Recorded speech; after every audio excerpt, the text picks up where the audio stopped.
want to skim off the top, and we want to leave everything else behind. And then what happens is you leave an entire wasteland of all this black potential, black talent, and all these black people that have nowhere to go because you allowed them to take the very best that you have to offer. They took your best athletes, they took your best entertainers, they take your best of everything.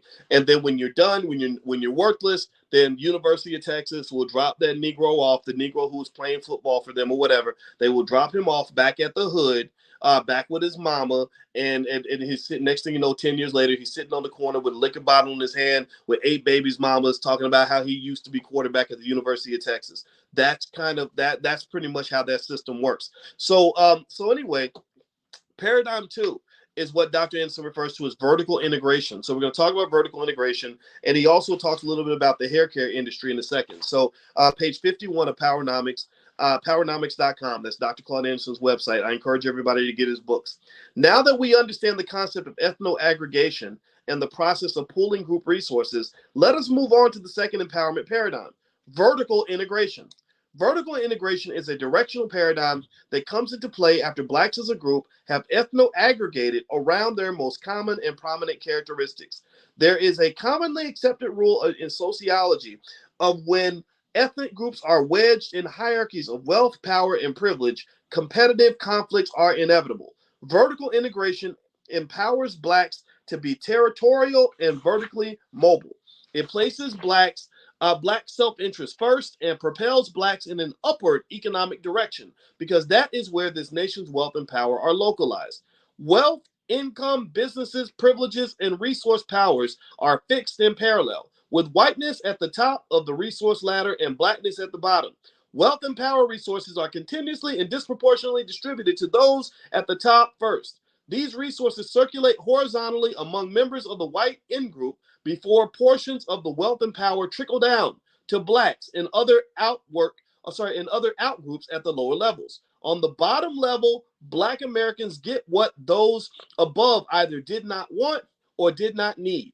Either way, the result is the same. It is always too little, too late. However, we have a choice. We can continue to wait, hoping for those at the top to have a change of heart and share some of this nation's vast fortune, but that is against the grain of history and not likely to occur. Our best remaining option is to implement a national plan with strategies for moving up the nation's pecking order and compete for wealth and power at resources at every level. Let's go back to the secret when you talk about wealth. And let me summarize a lot of what Dr. Anderson's talking about here. I'm going to summarize with one of the lessons in the book, Rich Dad, Poor Dad. So in the book, Rich Dad, Poor Dad, which I haven't read the book entirely, so I'd be lying if I read the whole thing. But I don't need to read the whole thing. I have a PhD in finance. I understand the ideas behind the book. The guy has 2 dads, right? And he has the poor dad, who is the dad who is actually the hardest working dad that he has. His biological dad gets up and goes to work every day, just like my dad did, and he gets a paycheck, an honest paycheck, and that's how he pays the bills and all that. Does he know where the money comes from? Not necessarily, right? He understands a basic idea, which is if I learn a skill and fill out a job application, then someone with money will pay me money in order to do that skill and do that thing. And I don't know where the money came from. I really don't care. I don't care how the company runs. I don't care about the shareholders. I don't care about the amount of debt the company took on. I don't care about any of that. I don't care about the revenue streams, profit margins. All I care about is that I did a job and I got a check, and that's it. So in a way, you can think of it like a tower. You can think of the money like a tower. Like somebody's pouring money into that company. Somehow that money's getting in there. And it's typically because somebody's selling a product to a customer, or a bank is making a loan, or investors are providing capital. But somehow money's being poured in to this tower. And the poor dad is at the bottom of the tower, and it's trickling down, right? The shareholders are the big dogs. They're eating first. The managers eat after the shareholders. And then after the managers eat and the shareholders eat and the bank eats, then he gets whatever's left at the bottom. That's why workers get screwed in America, because in this vertical tower, the worker is at the very bottom feeding, waiting for whatever comes down, hoping that something trickles down to them. That's why trickle down economics doesn't work, because human beings are greedy. Human beings don't really share unless you make them share. So His rich dad, though, his rich dad said, why would you want to learn a skill and then get money for your skill when really your goal isn't to learn the skill? Your goal is to learn how to make the money. So he's basically saying, cut out the middleman. Just figure out where's the money's coming from and figure out how to make the money. Right? So that might mean basically when you talk about owning businesses and things like that and developing industry in our community, well, now instead of waiting for the paycheck that you get, after the people who've collected all the capital decide what they want to give you, you're actually supplying the capital and finding the capital. You're the one going to the bank to get the loan. You're the one that's pulling together the investors that are going to make the investment. You're the one that's selling the product to the customer. So the money touches your hands first, and then you get to decide how the money is going to trickle down. So vertical integration is kind of saying, let's go all the way to the top. Let's cut out that damn middleman.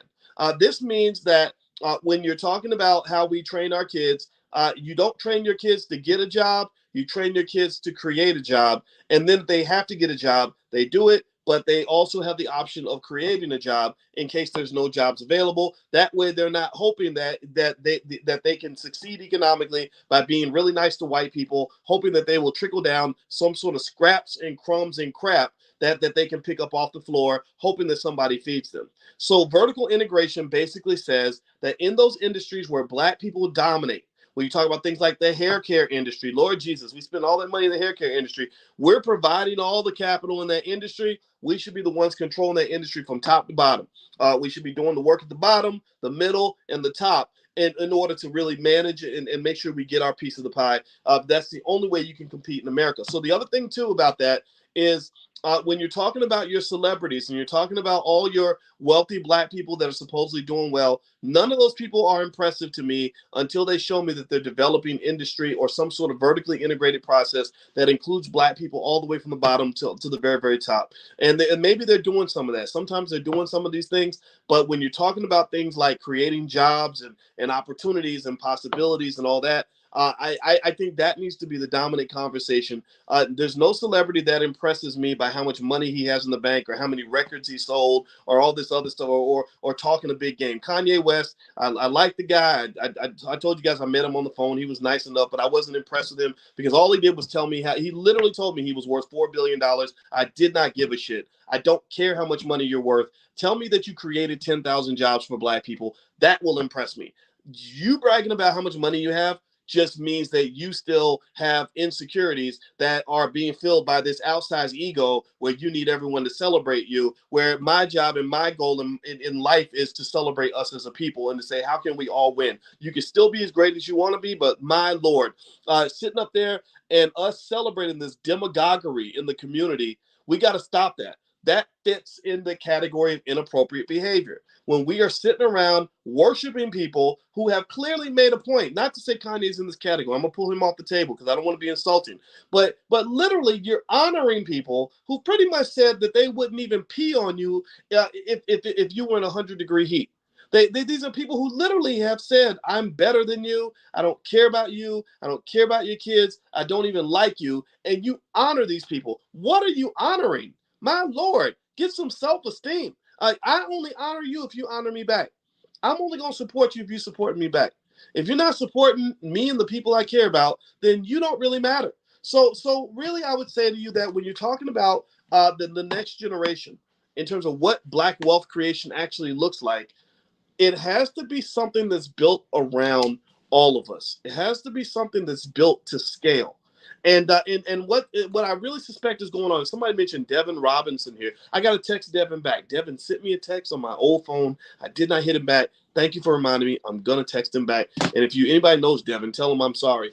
And Devin makes me think about the fact that you have all these diamonds in the rough. You have all these amazing Black people in your community who are brilliant at the development of industry. They're great at creating jobs. They're excellent at starting businesses and LLCs and everything else.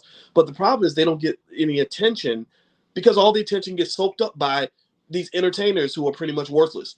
But they've impressed white people, so white people put them on TV and say, these are the new Black leaders, and these are the leaders in the community, and these are the success stories. No, they're not. Those are not the success stories. The success story in the Black community that is going to pull us out of this nonsense is going to be, that black woman who starts a small business and ends up hiring 800 people, or that black man who gets together with his wife and starts an excellent business where they've got 5 dozen employees. Those are the heroes in the community. Those are the people who not only are able to create opportunities and gather resources, but those are the ones who have the high-minded level of thinking required to nation build. An employee or someone who only knows how to pick up a check, no disrespect to, I don't even want to say it like that because I don't want it to seem like being an employee is a bad thing. It's not a bad thing. We've all been employees. But a person who doesn't really understand how to develop something out of nothing still hasn't reached their potential when it comes to being a fully functional, fully capable economic being in this country. So as a black person with children, you really have to make sure your kids understand that whole tower from the top to the bottom. They don't want to just understand how to do the job. You want to understand what people are doing at the very top to make that whole company exist. One of the things I think is good to do is read the origin stories of some of these outstanding companies that exist in America.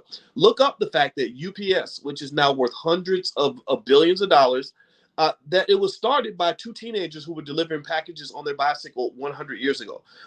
Look up the origins of Walmart and how Sam Walton started that first store that scaled up into this multi-billion-dollar corporation. These origin stories, those are the secret keys. Like, those are the things that are going to really make a difference in terms of moving the needle for black people. It's not going to be some Negro on TV or somebody who had a great album or somebody who played in the NBA. It's going to be somebody who has the ability to have a vision that involves economic nation building. So let's keep going. We're going to read about vertical integration versus ethno-aggregation. So Dr. Anderson talks about something he calls the power T. He says vertical integration working hand in hand with ethno-aggregation is symbolized by the power T. And he has a figure of the power T. I wish I could put it up on the screen, but I can't. I'll just describe it to you. A group aggregates and concentrates its resources at the base of the stem for the T for maximum strength. Once blacks have concentrated their resources, they should move up and stem toward the crossbar at the top. Okay, so let me see if I can describe this to you. Okay, so he says that you gather your resources in vertical aggregation. You gather all your resources together. You ethno-aggregate. That means you come together, and then you start pushing it up that ladder, up that tower. Okay, and he says now the old model, which was designed by what they call social integration, is an upside down T. And what that looks like basically is everybody's kind of gathered at the bottom. So black people, because we're trying to integrate and we're spreading ourselves thin and weakening ourselves, we never develop a power base because we're trying to be everywhere all the time with everybody. And so one of the arguments that has been made consistently, and I think successfully, is that integration really weakened the black community. If you think about this, imagine if you've got 4 siblings who are all hardworking people and very intelligent people, and all of you each individually go get your separate jobs and you're living your separate lives. Each of you individually has very little power in the space that you operate. All of you go to work every day. You're the only black person in the department. You can't really get anything done. You're outnumbered on every vote. You have no choice but to water yourself down so you can fit in and hope that you don't get fired. But if you come together, all 5 of you come together and say, we're going to pool our resources. We're going to aggregate our money. We're going to aggregate our skill. We're going to aggregate our labor. And we're also going to, because mama or daddy or somebody in the family taught us how to be high-minded enough to know how to go fill out the paperwork to start an LLC and create a business and have business meetings. We know how to operate at the top of that tower. Then suddenly you've got a power base. And that flips racism on its head. You see, Dr. Anderson, one area where Dr. Anderson and I, I'm not gonna say we disagree. We don't disagree, but I have a slightly different perspective. He always says that black people don't have the ability to be racist. Right? Anybody ever heard that? Where he says that black people can't be racist because we don't have the power to create a system that separates people based on race. I completely agree with him when you're talking about America at large. Like we can't go out in this country and decide that we're going to put all the white people at the bottom. That would be almost impossible for us to do. But what I would throw in there is a little tiny nuance, and I would say, without disagreeing, but I would add this. I would say, actually, Actually, if you control the size and the scale, the scope of your environment, if you create kind of a microcosm of your environment, like a little space that's yours, you actually do have the power to be as racist as you want to be. Meaning that if you concentrate, if you come together, if 20 black people come together and say, we're running this little circle right here, this $2 million a year coming into this company is controlled by us. Well, you then have flipped racism on its head, because in that space, you're the one making the decisions. Just ask any white person who's ever taught at an HBCU. You know, I knew a white guy who was a really great professor who said, I taught at an HBCU, and he said it really taught me what it feels like to be black at a white university. He said, because black people were always outvoting me and outnumbering me, because he was in a black space for the most part, right? So my argument is that if you want to be in a space where you have the power, then you have to aggregate. And other groups get this. That's why they have Little Havana and little, the Jewish community will say, well, the Jewish people, they own the next 5 blocks. So in these 5 blocks, if you ain't Jewish, then you are going to be treated like a second-class citizen, because these are the blocks that we control.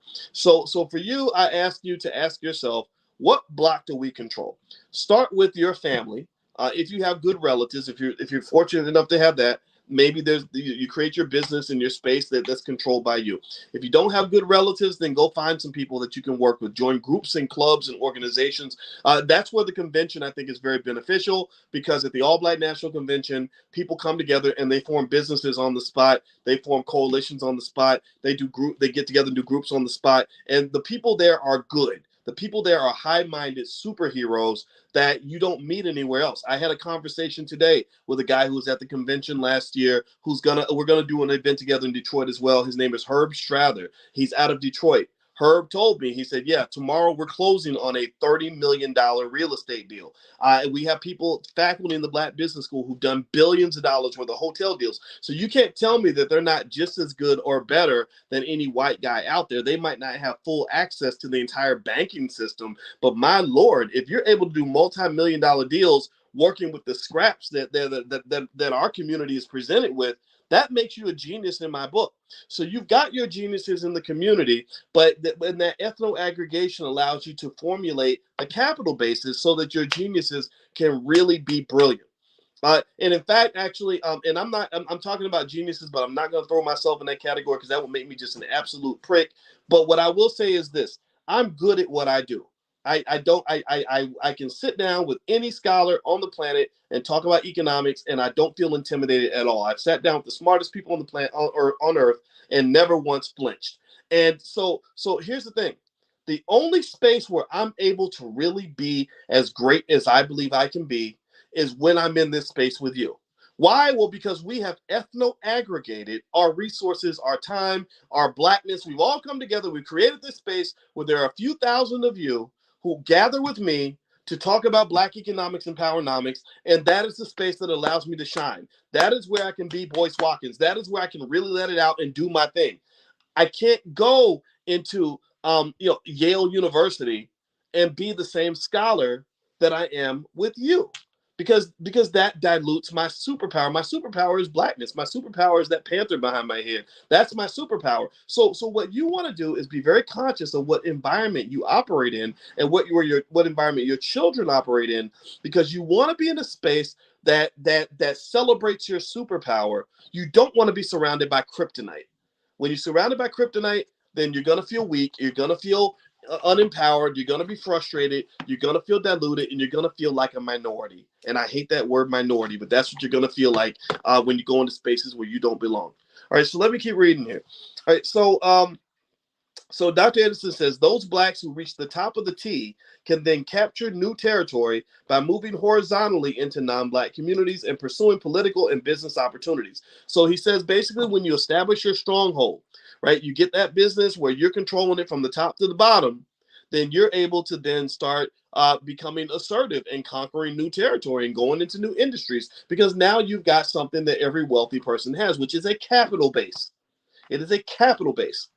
Not having a capital base is like trying to run a 100-meter dash on slippery ice, slippery thin ice. You can't run a 100-meter dash when you're running on slippery ice, and the ice might crack below your feet. That you don't have a base. So ultimately, a capital base allows you the ability to go out into the world and conquer new territory. You can make new investments, things like that. A lot of the reason that so many of our people feel like they're struggling and stumbling along through life is because they don't have a capital base. They don't have a place they can go to in case times get hard. The recession hits, we're stuck. COVID hits, we're stuck. We don't know what to do because we don't have that capital base. And the capital base might be some cash, it might be some stock, it might be some real estate that we have to back us up, it might be a group that we're connected to where we share resources, right? So the question is, what is your home base? The home base is what allows you to stretch and expand into different territory. If you have no home base, then you can't conquer anything. You can't expand into any territory. In fact, that's how the Roman Empire died. The Roman Empire died because they didn't protect their home base. They kept trying to expand and integrate all throughout the world. Next thing you know, their home base gets invaded and Rome is no more. Okay, so let me keep reading here. Black Americans as a group cannot improve their wealth and power holdings by advancing a horizontal social integration like the Roman Empire. You spread yourself too thin, you're going to get your ass kicked every time. Wealth, power, and other resources are not stored horizontally in a pecking order, nor are they stored on the same level with Black Americans. Black Americans are locked into a caste system upon which this nation's class system rests. Horizontal movement places Blacks in economic competition with poor whites who have yet to ascend the pecking order. So when you socially integrate and they start treating you the same as poor white people, then you're gonna lose that game. James Clyburn does that a lot. James Clyburn, I think Dr. Anderson was complaining about Clyburn the other day when we were talking, and he said that Clyburn said something interesting about reparations, that he would support reparations if poor whites also got reparations. So that pretty much tells you who he works for, right? And it's interesting because then what's happened is when they start talking about poor white people in the same voice as Black people and what we've gone through and what we deserve, it creates an impossible burden. It's a lot like if you want to go outside and you're thinking that your mom is going to tell you to clean your room before you can go outside, and you're willing to do that, but then she says, "No, I want you to clean the whole entire house and the neighbor's house." Well, you're going to give up because that's too much. That's going to take too long, right? So I remember feeling that same way when I met a white woman who was like a liberal white woman who said something to me when I was 19, and I talked about race and racism and economic disparities because I was just kind of discovering this stuff. And she said, "Well, no, what we need to do is stop focusing on race and get rid of poverty."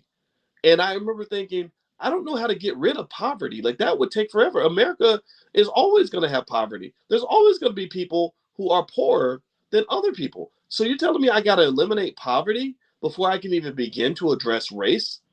Don't get caught in that type of thinking. Don't let anybody trap you in that mindset. You can focus on your race first. It's okay to do that. So he says also, horizontal movement locks Blacks into competition with immigrants and other evolving minorities. Multiculturalism, cultural diversity in a colorblind society give the illusion of progress. Blacks were convinced into believing that aligning with ethnic immigrants who have been in this country less than 30 years is somehow progress for Black people.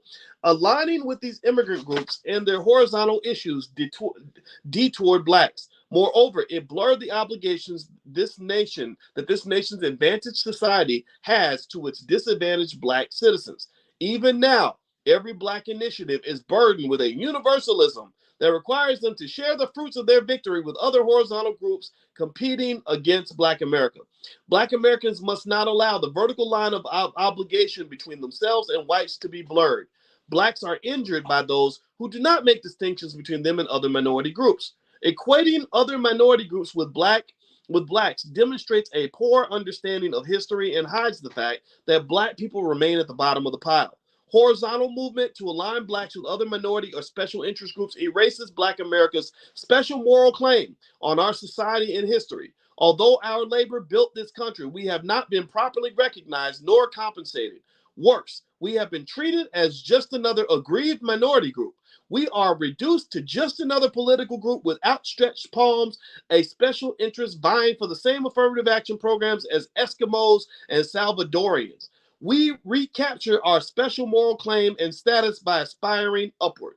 So all this minority stuff and blended cross-racial coalition stuff, that just doesn't really work for us. And not only because we've had a unique experience in this country, but there's a special unique kind of hatred toward us that other people have never had to deal with. And so part of that solution is obviously political in terms of demanding that uniqueness that we deserve, but also part of it is us recognizing our uniqueness, us accepting that and just saying that's just what it is. That's what it's going to be. We're not letting you talk us out of what is owed to us and where we belong. You control that. You have a big part in that. And also remember this: there's nothing in America. America it's a biased country, it's a racist country, all those things. But there's nothing in America that stops you from getting together and aggregating your wealth and aggregating your resources. There's nothing in America that's going to stop you from making sure that you educate your damn kids and make sure that they're ready for the future. There's nothing. You got all the time in the world. All the time in the world. There's 8,760 hours in a year. There's 87,600 hours in a decade. So you have approximately 150,000 hours to make sure that your child is ready for economic battle. That means that you have all that time to make sure they get a proper education. You have all that time to teach them the right cultural values. You have all that time to help them accumulate wealth and assets. You have all that time to help them formulate a battle plan. So when they get out in this world and they're operating on a slippery slope, they're trying to sprint on thin ice and sliding all over the place because nobody prepared them for the future. That's on us. That is on us. That is on us. We must raise the standard. We must raise the bar. If we don't raise the bar, then who the hell's going to do it? So, so I just want you to understand that these sessions are not, let's get together and complain about white people.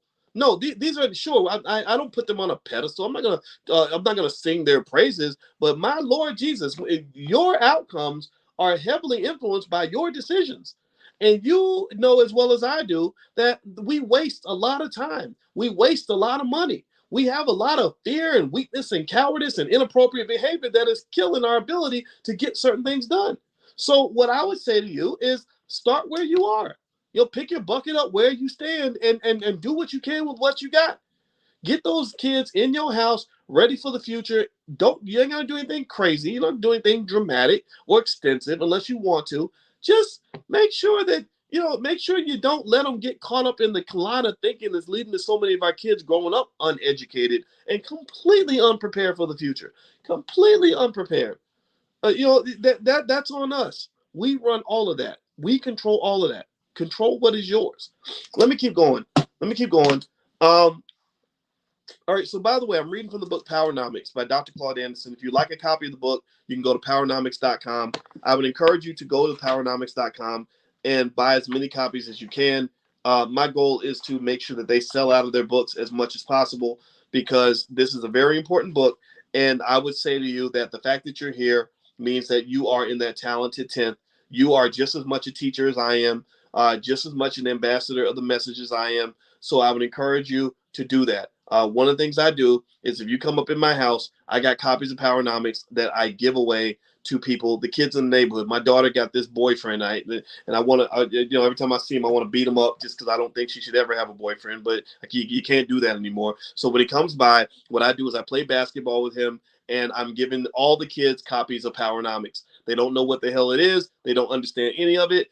They hear that I'm the famous guy down the street who runs his mouth on the internet. So they get this little bit of whispering. So what I do is I make sure you understand that this is what we're all about. This is what we represent. This is who we are. And I expect you to come correct if you come up in this house, right? So set those boundaries for yourself. Decide who the hell you are and don't be scared to be that person no matter what anybody else says or anybody else thinks. So let me keep going. Let me keep reading. All right. I'm getting off that soapbox. I apologize for that, but I had to share that point of view. All right. So Black Americans must not allow the vertical line of obligation between themselves and whites to be blurred. Horizontal movement promotes the social phenomenon called crabbing among Black people. When the multitude of Black Americans are locked in the lowest horizontal level of our society, like crabs in a barrel, they cannot escape. Misery does love company. Social integration requires most of us to move laterally. We remain on the same horizontal or class level with most blacks, even though we may have received a job promotion or moved into a new integrated suburb. Every black remains in competition with every other black for the few financial, political, and social crumbs that are available. That's because you don't control the institutions. If you controlled the institutions, then you wouldn't have to worry about these quotas they put on. Most of these corporations that are controlled by other people, where they're controlling the stuff at the top and trickling down little crumbs to you at the bottom, they have a quota. If they have more than X% of black employees, they will start to let black people go. Neighborhoods, if they have more than a certain percentage of black people there, then certain people don't want to live there anymore. So ultimately, what I would say to you is that you have to control institutions. We have to think in terms of developing systems and institutions where those institutions can be biased in our favor as opposed to always being biased in other people's favor. Instead of us always feeling like we're being victimized by someone else's infrastructure, how about we create our own infrastructure where we can become the beneficiaries of that infrastructure? So let's keep reading here. We remain on the same horizontal or class level with most blacks, even though we may have received a job promotion or moved into a new integrated suburb. Rather than competing with each other for crumbs, we compete with other class levels for the whole cake as we move vertically. So when you move vertically, you're not competing for the crumbs anymore. You're not getting the trickle down anymore. You're fighting for the whole piece of cake. That's a different kind of battle. If there is crabbing, it will be done as a group in competition with other groups who are crabbing for their respective groups. Horizontal movement does not redistribute the ownership and control of wealth and power and resources. Instead, meaning integration. Integration does not redistribute wealth and power and resources. It keeps white folks at the top and allows you to sort of feel more comfortable because you can blend in different places. Instead, it wastes time and resources. As an example, how did moving from the back of the back to the front of the bus, from the ghetto to the suburbs, or from a black restaurant to a white restaurant, or from a black school to a white school, improve black people's ownership and control of wealth and power? Answer that question. Say something in the chat. How in the world, give me a yes or no, did we gain more wealth by riding in the front of the bus instead of the back of the bus? Yes or no? Did we gain more wealth when we moved from the ghetto to the suburbs? Not really, because that means the property value in the ghetto dropped. But the suburbs, the property values went up because we were bidding for those houses. Do we gain wealth by being able to eat in white restaurants? Or does the restaurant owner gain the wealth?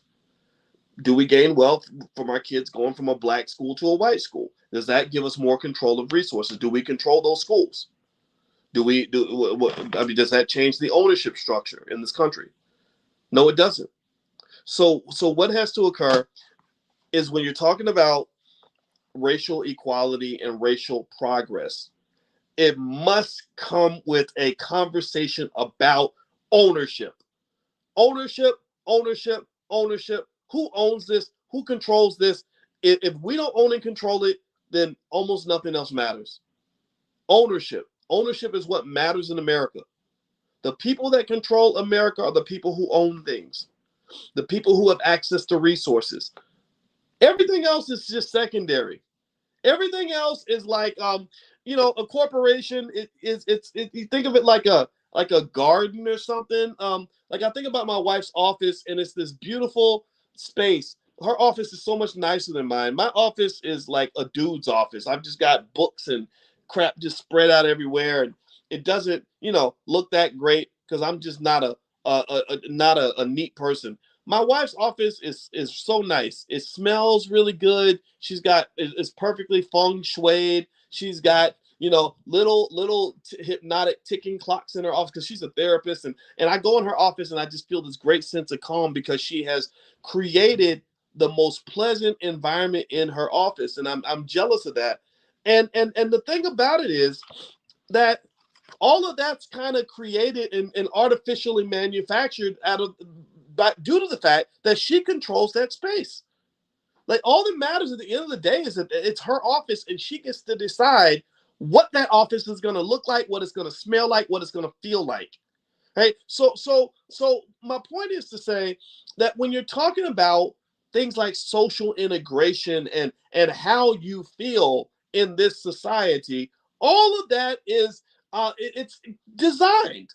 How do you feel working at this corporation? Do you feel that they are inclusive? Do you feel that it's a good working environment? Do you feel that you're being treated properly?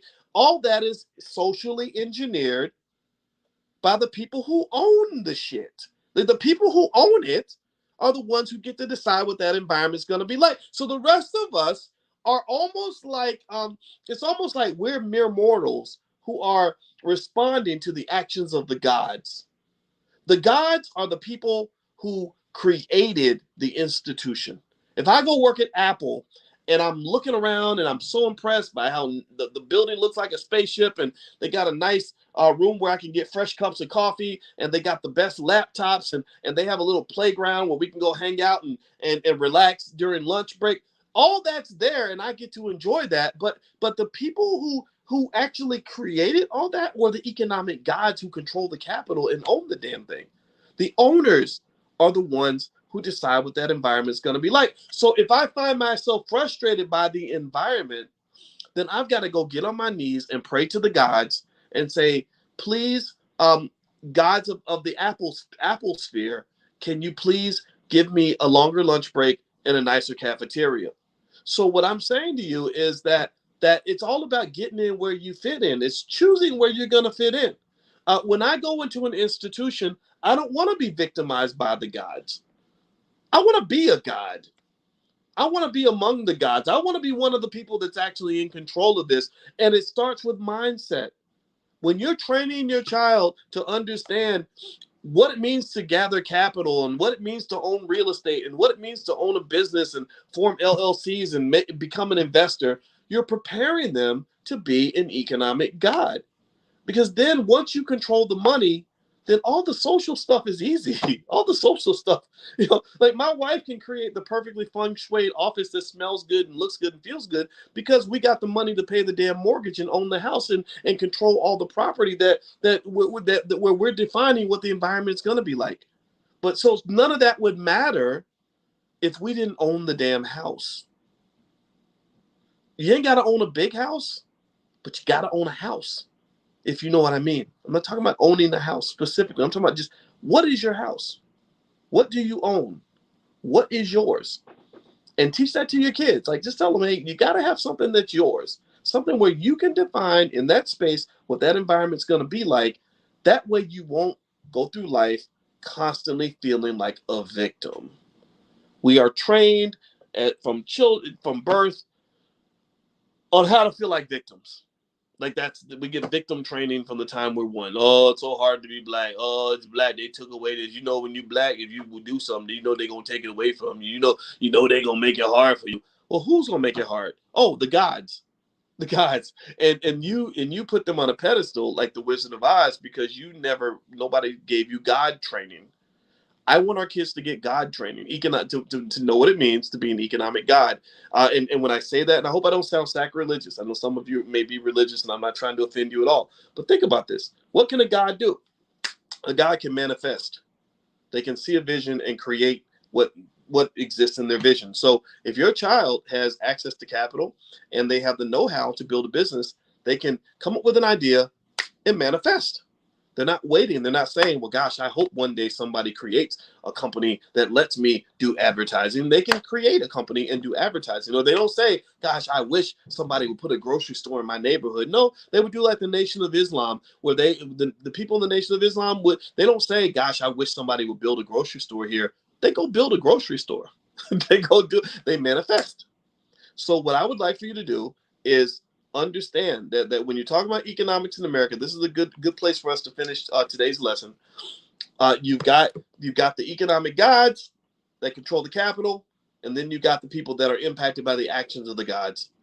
And you don't believe the myth that you have to have a bunch of money in order to be an economic god or to control and manifest in the space that you live. No, my wife does not need a lot of resources to have a little office that's hers, right? It's not that big, but it's hers and it's her environment, right? It's all about having the mindset to knowing how to put yourself in position where you're in control of something. That is huge for your mental health as a Black person.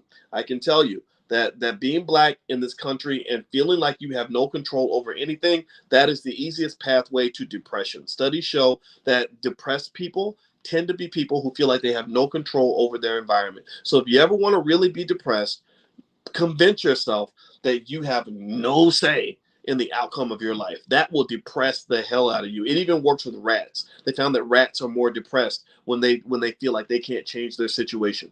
So never get caught in that trap. This is a spiritual battle on every level, and that's where I want you to be prepared for. Okay. All right. So that's it for today. Next Wednesday at 8:30, we're gonna get together again. I hope that this conversation was helpful to you. I hope you learned a lot. Also, I want to remind you that the convention, in about a week or so, we're going to do another short discount on convention tickets. So if you haven't bought your tickets yet, you can wait maybe about a week or so, and I will email out a discount. So just make sure you're on the email list, though. If you go to blackkeystogreatness.com or boycewatkins.com, you can maybe get my stock picks or something, and you'll be on the list, and I'll email you stuff. If you're already getting emails from me, you'll hear back on that. Also, if you want to get copies of all the lectures that we've done with these Wednesday night book club meetings, just go to drboycebookclub.com. All of it's there. You can have it. It's all yours for life. There's about 50 different lectures I've done on this, and I'm going to keep going until we get all the way through every single book written by Dr. Claude Anderson, and then we're going to start on some of these other great books that are out here also. So thank you guys. It was great to see you, and I love you, and I will check you guys out next week. So have a good one. Take care now. Bye-bye.